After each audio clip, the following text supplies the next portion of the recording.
Banyak orang menyamakan antara kesenangan dengan kebahagiaan. Hiburan, kesenangan, kenikmatan. Ini juga kata Thomas Aquinas beda. Senang saja belum mesti bahagia. Gembira saja ya belum bahagia. Saya bilang tadi gembira itu wadahnya bahagia. Kalau bahagianya tidak datang ya tidak ketemu puncaknya kebahagiaan. Jadi kebahagiaan mungkin bisa diawali dari kegembiraan, kenikmatan, kesenangan, tapi dia belum puncak. Ada cara berpikir yang lebih dalam. Kenapa kalau kenikmatan itu belum puncak? Karena kenikmatan itu biasanya cenderung umurnya pendek. Kasih contoh ya. Minum itu kan nikmat. Tegukan pertama, tegukan kedua, tegukan ketiga. Sudah ndak haus lagi, ditambah lagi maksa minum, ndak enak sudah. Kamu minum kopi misalnya sak gelas gede. Itu kan tegukan pertama, kedua asik luar biasa. Tapi kan kalau kamu minum kayak minum aku gelak-gelak sampai sangat itu nggak enak sudah. Ndak seger lagi. Kenikmatan duniawi itu sifatnya temporer, apapun itu. Itu yang membedakan kenikmatan dengan kebahagiaan. Jadi bahkan kata Thomas Aquinas, boleh kalian misalnya kaya raya luar biasa, semua kenikmatan kalian raih, kalian nikmati. Tapi pasti kalian masih merasa ada yang belum lengkap. Karena apa? Karena memang belum puncak kebahagiaan kalian raih yang nanti hubungannya dengan Tuhan. Selalu saja ada rasa, ada yang hilang. Buktinya apa kata Thomas Aquinas? Banyak yang merasa tidak bahagia meskipun memenuhi segala kebutuhan hidupnya. Pingin nikmat yang kayak gimana bisa semua, tapi ternyata masih tidak bahagia. Berarti apa? Kenikmatan bukan jalan menuju puncak kebahagiaan. Kan sekarang banyak cerita-cerita orang kaya, terkenal, bahkan artis, tapi berakhir bunuh diri misalnya. Lu kurang opo ya? Suami istri yang satu ganteng, yang satu cantik, kaya raya, tapi hidupnya kelihatan susah, tiap hari gegeran, keluar masuk pengadilan misalnya. Lu kurang opo? Ini menunjukkan berarti apa? Kenikmatan tidak selalu setara dengan kebahagiaan. Kemudian ketika kata Thomas Aquinas, semua kenikmatan kita rasakan, biasanya terus jiwa kita mendambakan sesuatu yang lebih tinggi. Itu yang sering membuat orang yang kaya raya tadi kadang-kadang merasa hampa, merasa kesepian. Ada yang hilang dalam hidupnya. Jadi ini kenikmatan menjadi awal menuju kebahagiaan, tapi dia belum final. Itulah mengapa mungkin teman-teman sering tanya ya, ada orang hebat, sukses, tapi tuanya kemudian menarik diri dari kehidupan ramai, melakukan amal sosial dan lain sebagainya. Ada orang pinter, dahsyat, filsafatnya luar biasa, ilmunya tinggi, tapi nanti belakangan malah belajar tasawuf, masuk toreko dan lain sebagainya. Kenapa? Dia merasa ada sesuatu yang hilang dari dirinya. Kenikmatan sudah dia raih semua, tinggal kebahagiaan, khususnya kebahagiaan yang puncak. Nah, kalau kalian kan mungkin kebalik. Kalau tasawuf saya sudah sih Pak, nikmatnya yang belum. Kalau seperti itu bagaimana? Lebih bahaya lagi. Kenapa? Karena nanti tasawufmu akan kamu pakai sebagai jalan untuk mencari kenikmatan. Itu mengapa banyak orang memposisikan agama sebagai alat untuk memperoleh kesenangan, memperoleh kenikmatan.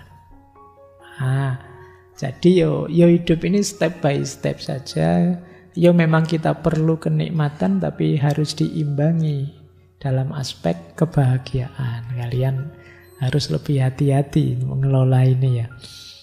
Yo kalian, wah kalau saya ilmu tinggi Pak, tasawuf ayo, filsafat ayo. Yang belum saya punya itu harta Pak misalnya. Nah ini juga kalian harus hati-hati, karena ada kemungkinan kalau hanya itu sudah kalian punya yang belum dimiliki harta, jangan-jangan nanti barang-barang mulia yang kamu miliki ini kamu gadaikan untuk memperoleh harta. Baik, kita lanjutkan. Sudah separuh kita, semoga ada yang masuk sedikit-sedikit. Bahkan kata Thomas Aquinas, kebahagiaan sempurna juga tidak setara dengan kebajikan moral saja. Jadi tidak terletak pada perbuatan moral atau kebijaksanaan etis. Kenapa? Karena moralitas itu belum puncaknya kebahagiaan. Buktinya apa? Masih ada tujuan selanjutnya. Misalnya, moral berani. Kalau perang kita harus berani. Ini kan moralnya berani, tapi itu kan ada tujuannya. Kenapa harus berani? Biar kita menang. Kalau kita menang, hidup damai. Berarti ada lanjutannya. Kenapa kalau damai? Kalau damai kan kita bisa bahagia, baru bahagia. Jadi moralnya belum. Kita jujur misalnya, kenapa harus jujur? Ya biar segalanya jernih Pak. Kalau sudah jernih kita akan nyaman Pak. Kalau sudah nyaman kita bisa bahagia. Berarti tadi jujur itu belum finalnya. Finalnya adalah bahagia. Kita harus adil Pak. Kenapa harus adil? Ya biar hidup ini tercapai kerukunan, kesetaraan, perdamaian. Kalau sudah rukun, sudah setara, sudah damai, baru terus kita bisa nyaman meraih kebahagiaan. Ini berarti semuanya masih belum final. Bukan berarti salah, cuma belum sampai pada target yang terakhir. Kebajikan moral belum memberikan kebahagiaan yang tertinggi. Jadi sampai di titik ini kita belum ketemu yang tertingginya. Masih dicari lagi. Terus ada lagi, ini terjemahan langsung ya. Kebahagiaan sempurna itu tidak juga dalam perbuatan arif. Ada yang namanya arif di sini. Ini perbuatan yang bijaksana. Jadi perbuatan yang kita lakukan biasanya isinya kebajikan-kebajikan. Kalau tadi kan moral, kalau ini praktis. Apa yang harus kita lakukan kalau teman kita sakit? Nah, itu kebajikan moral. Apa yang harus kita lakukan kalau banyak yang ngantuk malam hari ini? Itu kebajikan moral. Ngajinya dipercepat saja Pak. Oh ya bagus. Nah, itu namanya kebajikan moral. Nah, itu termasuk perbuatannya arif tadi. Nah, perbuatan arif kebajikan moral itu pun belum puncaknya kebahagiaan. Kenapa? Ya karena ini perbuatan yang masih tergantung situasi. Jadi masih bijaksana itu kan tergantung situasi. Yo, kalau situasinya pas kita yang baik begini. Kalau tidak pas kita ganti saja seperti ini. Jadi masih belum final. Kalau final itu pasti baik sudah. Tidak berubah-ubah. Kalau masih berubah-ubah berarti ya masih belum. Ini masih practical knowledge, berhubungan dengan praksis. Ternyata belum ketemu. Kita lanjutkan. Apakah puncaknya bahagia itu kreativitas? Saya menciptakan sesuatu, saya punya karya, saya menghasilkan sesuatu. Kita kan sering diberitahu bahwa berkarya, berkontribusi itu membahagiakan. Apakah ini kebahagiaan itu? Lagi-lagi oleh Thomas Aquinas dijawab tidak. Karya, aktivitas kreatif itu lagi-lagi hanya alat, bukan tujuan. Jadi kalau dia alat, tidak bisa jadi tujuan kebahagiaan. Berkarya itu kan masih ada lanjutannya, biar apa? Digunakan untuk apa karya tadi? Kalau sekedar berkarya, ya kadang-kadang banyak karya yang merusak, menghancurkan. Karya masih tentatif. Jadi aktivitas kreatif juga masih belum bisa disebut puncak kebahagiaan. Panca indera kah? Oh, semua ditanyakan. Makanya kitab Summa Theologica itu tebal sekali. Apakah kenikmatan panca indera yang kebahagiaan puncak? Ya pasti saja tidak. Tadi sudah ada kenikmatan, kesenangan. Ya pleasure bisa, tapi pasti dia bukan puncaknya kebahagiaan. Bahkan masih belum bahagia, masih nikmat saja. Baik, ini teman-teman sudah paham. Terus, apa persahabatan? Ini nanti disebut semua, kamu sampai jam 10 begini terus. Kamu biar bosan. Apakah relasi persahabatan? Juga tidak.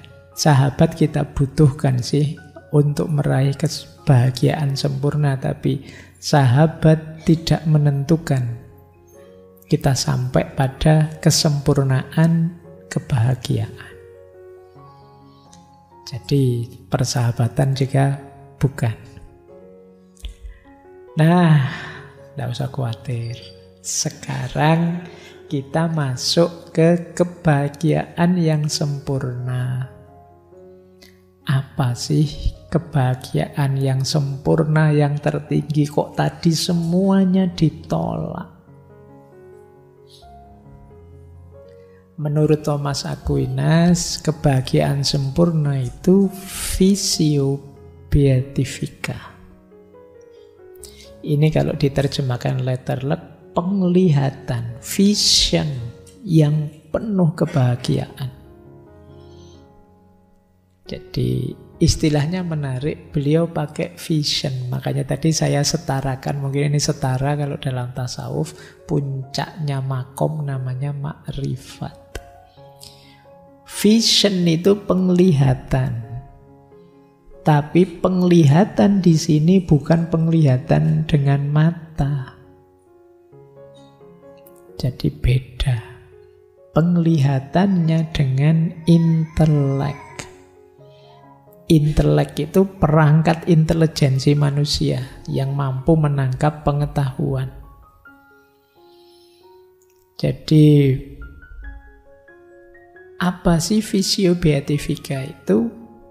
Pengetahuan intelek. Kalau dalam bahasa Indonesia mungkin semacam pencerahan.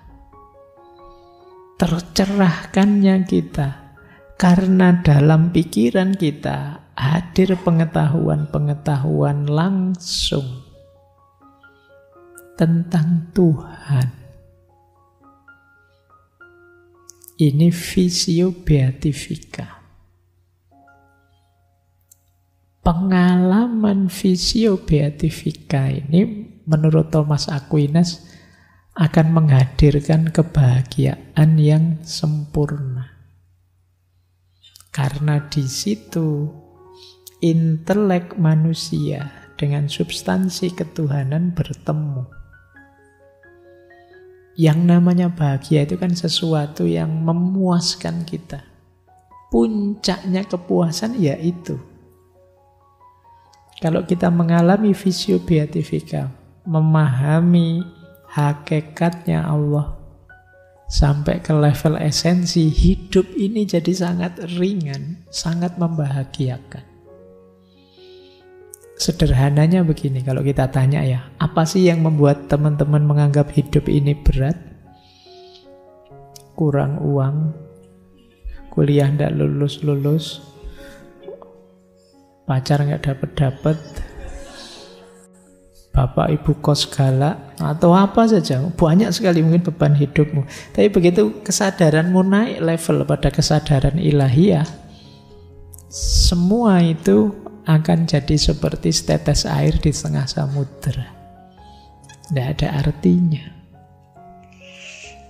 Jadi kalau kesadaranmu sudah menyamudra dengan kesadaran ilahiyah, kebahagiaanmu akan memuncak.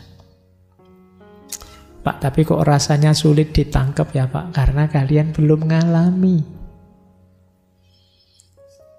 Jadi pengetahuan ini tidak seperti pengetahuan yang dikejar dengan kalian baca buku atau mendengarkan ceramah.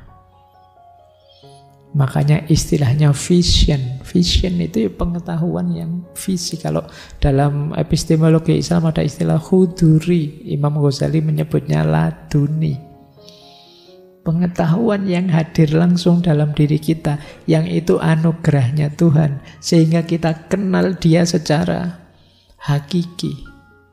Imam Ghazali menyebutnya mukasyafah. Orang jadi sadar, ternyata hidup itu cuma begini ya. Ternyata itu gitu, terbuka sudah matamu tentang hakikatnya hidup ini, tentang hakikatnya Allah. Ini akan sangat membahagiakan jiwamu. Kalau dalam Islam akan naik sampai level mutmainnah.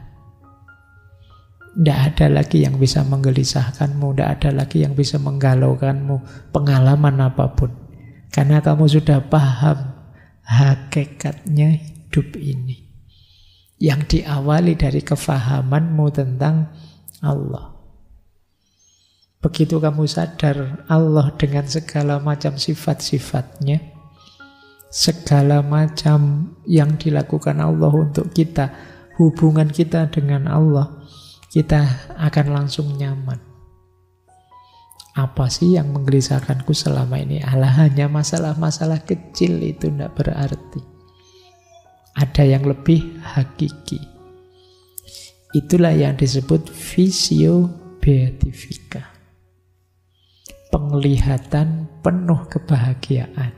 Nah, ini memang di luar jangkauan pikiranmu karena kalian belum mengalami.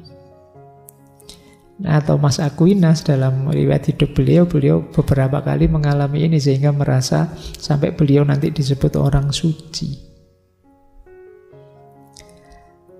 Inilah kebahagiaan yang sempurna. Kita lanjutkan ya teori-teorinya tentang visio beatifika. Nah, kenapa sih kok intervensinya Allah, Pak? Kan kita ada akal budi. Otak kita apa ndak nyampe, Pak? Cara berpikirnya seperti ini loh. Ini nanti ada pengaruhnya neo-platonik.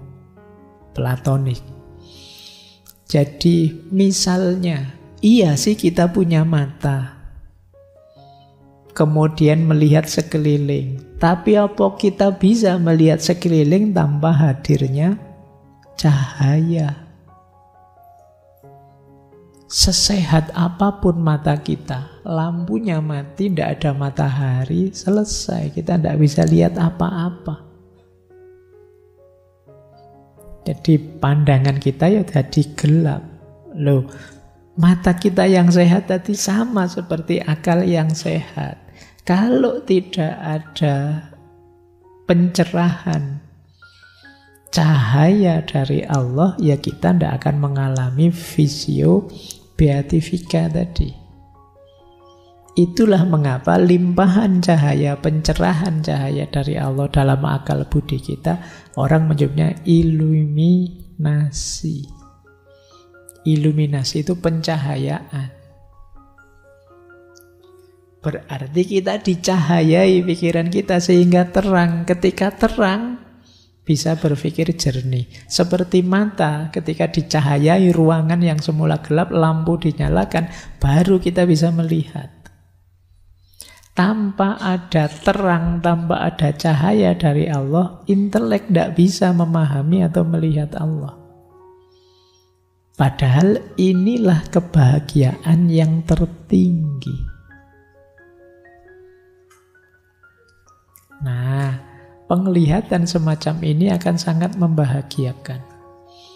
Mungkin teman-teman pernah ingat ada cerita dalam tasawuf itu, seorang sufi besar, Syekh Abu Yazid Bustami, yang mengomentari Nabi Muhammad waktu Mi'raj. Rasulullah itu waktu Mi'raj kan ketemu Allah, ngobrol langsung. Ini dalam dunia tasawuf, inilah kenikmatan tertinggi. Bisa dalam tanda petik berhadapan dengan Allah. Yang dikejar-kejar para sufi kan ini, ingin dekat, berhadapan-hadapan dengan Allah. Dan Rasulullah ngalami langsung. Meskipun Rasulullah kembali lagi ke umatnya yang disindir oleh Syekh Abu Yazid Bustami, seandainya aku Muhammad, kalau sudah ngalami momen itu aku tidak mau balik lagi sudah. Itu puncaknya kenikmatan. Tapi kan Rasulullah sayang sama kita. Makanya beliau kembali lagi. Senikmat apapun beliau masih peduli kita, tidak tega sama kita. Kalau Rasulullah tidak balik, ya tambah tidak karu-karuan hidup kita. Beliau masih ingin kita semua mencapai kenikmatan yang sama, makanya beliau balik kembali. Sayangnya yang diperjuangkan kayak kalian. Ayo, kelakuannya. Jadi kalau teman-teman nanti melihat beberapa ayat tafsir, ada ayat yang artinya wajah-wajah mereka berseri-seri ketika nanti di surga. Puncaknya nikmat di surga ternyata juga melihat Allah. Nah, para sufi mengalami kenikmatan itu lewat aktivitas pembersihan diri sehingga Allah ridha dan menganugerahkan cahaya. Itulah yang disebut iluminatif. Pencahayaan dari Allah. Dan ini sangat membahagiakan. Itu mengapa dikejar-kejar mati-matian oleh para sufi makom ma'rifat, makom musyahadah ini. Ketika orang mengalami ini, seluruh hidupnya diwarnai kesadaran ilahiyah.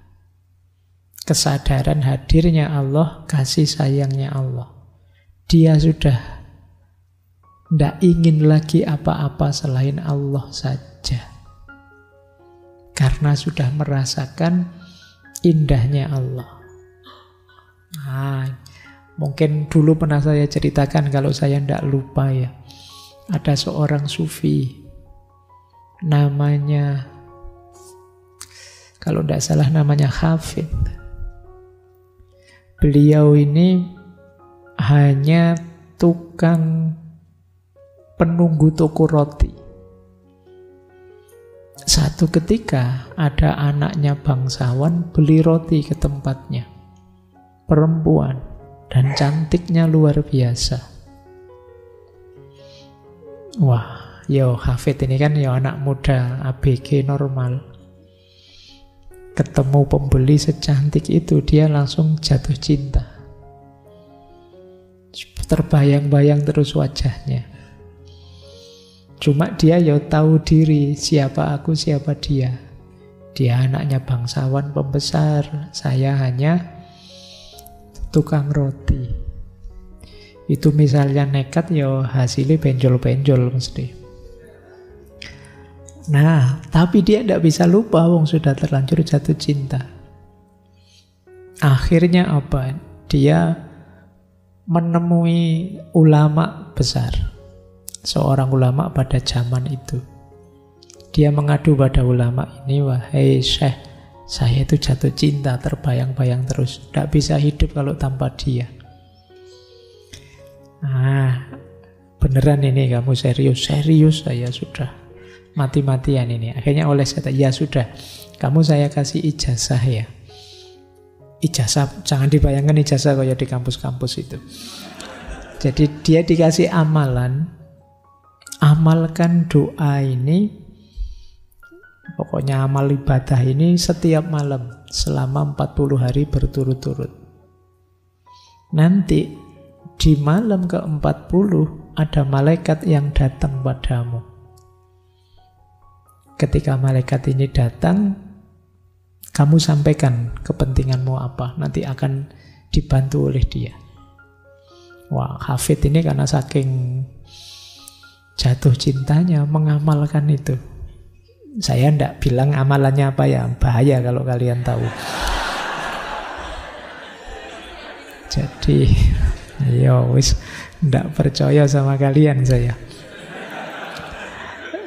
Jadi 40 hari penuh dia mengamalkan itu, dan benar di malam ke-40 didatangi dia oleh seorang malaikat.